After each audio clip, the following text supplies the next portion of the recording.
mais uma vez aqui. E hoje, depois de um mês sem vídeo, finalmente saiu o vídeo tão pedido por essa pobre alma. Demorou, eu sei, e ele teve umas 3 versões diferentes, incluindo uma de meia hora que eu odiei o resultado final.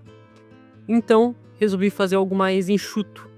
E junto disso, eu queria inaugurar também um quadro novo. Um quadro que vai evitar essa demora toda para sair vídeos. Então, esse é o primeiro vídeo do História Expressa. Um formato geralmente baseado em um artigo ou 2 e que permite ter conteúdo toda semana, enquanto eu consigo produzir um vídeo mais complexo para o final do mês. E esse vídeo mais complexo que pode chegar até ter 1 hora de duração. Ainda mais porque ultimamente eu tenho lido muita coisa para o TCC. Mas hoje, então, a gente vai falar sobre os judeus na Rota da Seda. Falar propriamente sobre os judeus na Idade Média quase sempre faz a gente pensar em comércio ou em viagens de longa distância.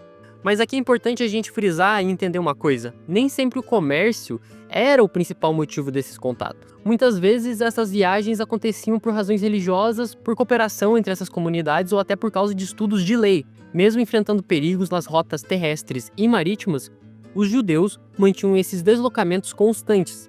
Fontes dos primeiros séculos da nossa era mostram a presença de colônias judaicas em praticamente toda a bacia do Mediterrâneo, tanto em grandes cidades quanto em áreas rurais. Mesmo durante a crise do Império Romano, na chamada Antiguidade Tardia, essas comunidades conseguiam manter um hábito de troca de documentos e de correspondências. A partir disso, a gente consegue visualizar que existia então uma comunicação contínua entre judeus do Oriente e do Ocidente. Um exemplo disso aparece na Península Ibérica, onde a difusão do Talmud e Yerushalmi, os chamados Estudos de Jerusalém, só pode ser explicada também pela existência dessa rede de contato. Depois da destruição do templo em 70 d.C.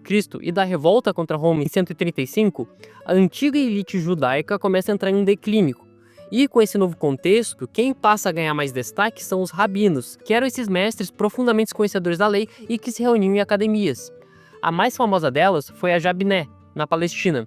Essa nova liderança não estava se baseando na riqueza, mas na instrução e no mérito. Muitos rabinos, inclusive, tinham que trabalhar com as próprias mãos para poder adquirir o seu sustento e poder sobreviver.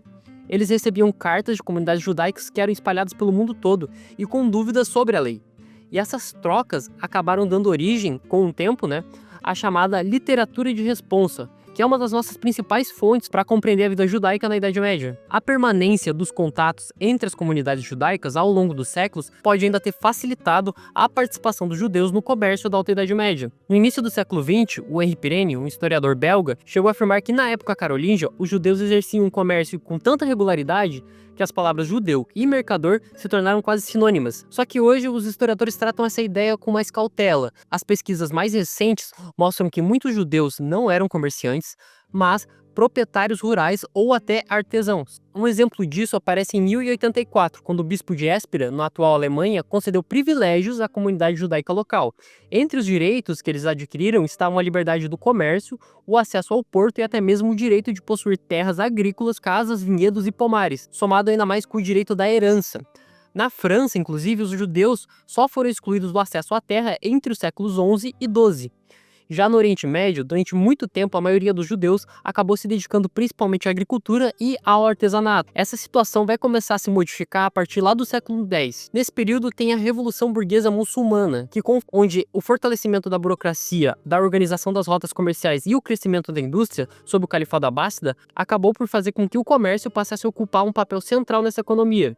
E esse processo favoreceu especialmente as comunidades judaicas, que, entre os séculos X e XIII, acabaram se transformando em uma verdadeira civilização mercantil. Essa ligação entre profissão e grupo étnico não vai passar despercebida também pelos eruditos muçulmanos medievais.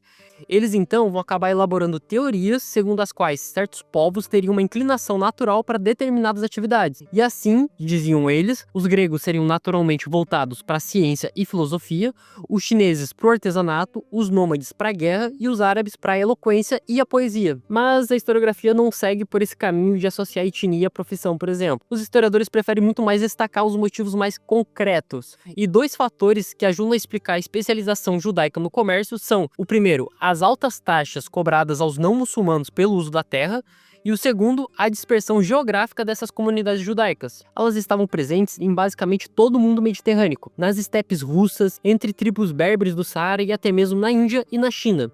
Apesar de existirem judeus na China desde a Alta Idade Média, os registros documentais só vão aparecer com clareza a partir lá do século XIII.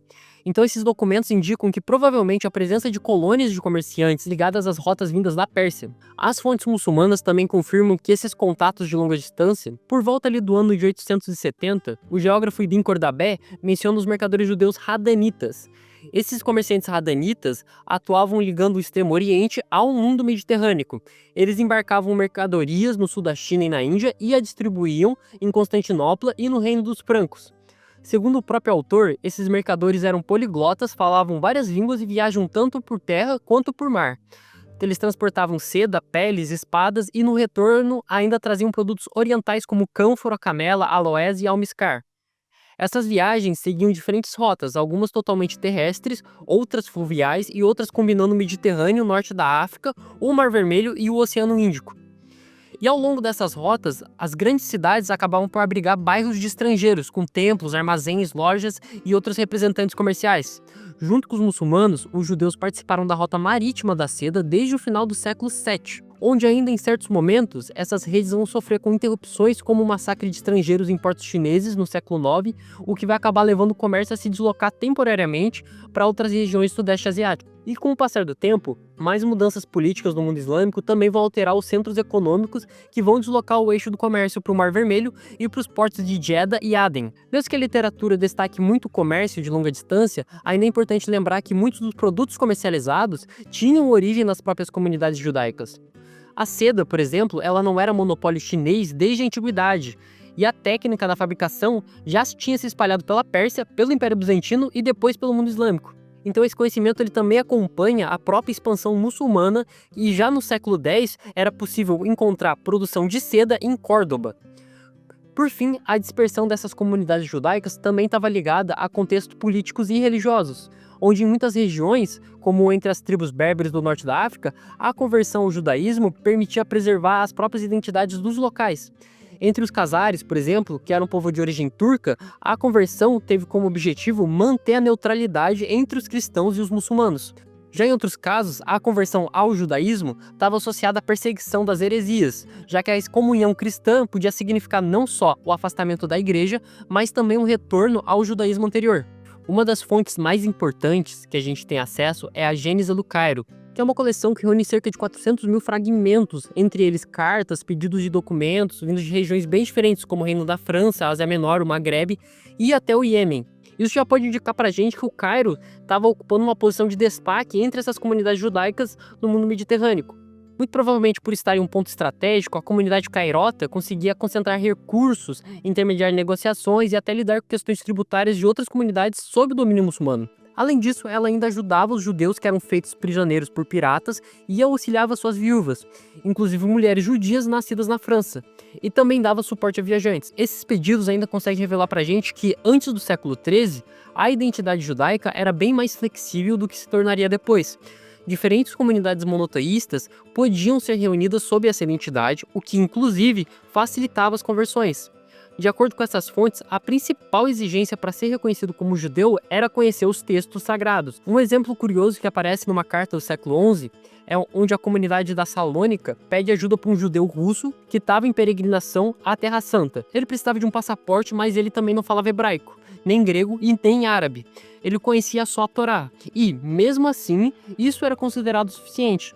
O próprio Maimônides, um dos maiores pensadores do judaísmo medieval, afirma que Abraão era pai não só dos judeus de nascimento, mas também de todos os que adotassem o judaísmo. Essa visão permitia que os judeus, inclusive os convertidos, participassem, por exemplo, do Pacto dos Jin, que eram os povos do livro que eram protegidos pelos muçulmanos, e regulava a presença desses não-muçulmanos nos territórios islâmicos. Para viajar, era necessário ainda obter um amã, um tipo de salvo-conduto concedido por uma autoridade religiosa. E com esse documento, os judeus podiam circular e até se estabelecer temporariamente em cidades como o Egito, da Anatólia e da Síria. Assim, vai começar a surgir. Só que, a partir do século XIII, esse cenário ele vai começar a ter sérias modificações, porque as perseguições vão começar a aumentar, tanto no mundo cristão quanto no muçulmano. E isso vai passar a dificultar essas viagens. Essas rotas vão começar a ficar mais inseguras e as comunidades vão acabar se isolando cada vez mais. E com isso, diminui a importância judaica no comércio de longa distância. E diante dessa insegurança geral, os judeus passam a atuar em rede, com menos circulação entre regiões distantes, mas com as suas atividades se concentrando no comércio local e na produção artesanal. É nesse período que muitas comunidades vão ficar separadas uma das outras, e pouco a pouco vão começar a desenvolver as tradições próprias, e daí que surgem diferentes grupos judaicos, alguns ligados a correntes mais racionalistas, outros voltados para correntes místicas, e especialmente o estudo da Cabala, e também vão se consolidar grandes tradições históricas, a tradição sefardita de origem ibérica, a tradição askenazi de origem alemã, e além disso, existem grupos ainda que vão permanecer relativamente isolados, como os judeus berberes no norte da África, os falachas na Etiópia, os judeus da Rússia e do Iêmen, e vai haver ainda comunidades que vão estar mais distantes, grupos que vão chegar a perder a memória da língua hebraica e da literatura judaica, mas ainda mantendo o monoteísmo e outras práticas rituais, dispersas pela Índia, Ásia Central e a China, antigas testemunhas da participação judaica na Rota da Seda.